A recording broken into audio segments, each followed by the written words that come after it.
নতুন হেয়ারস্টাইলটা কেমন লাগছে? ওইটুকু আবার রেখে দিলি কেন? ওইটুকুও তো কেটে আসতে পারতি।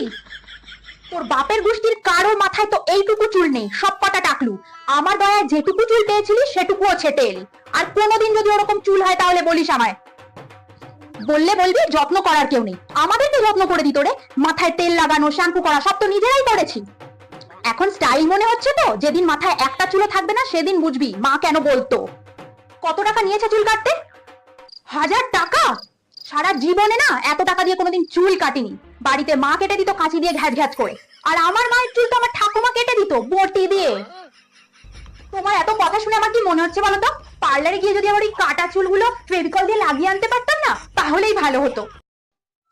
ছোট ছোট চুলে কিসের স্টাইল বুঝি না বাপু। আর কদিন পরে ছাপড়ি মেয়েগুলোর মতো মাথায় রং করবি, ঝ্যাঁটা মেরে না বাড়ি থেকে বিদায় করে দেবো।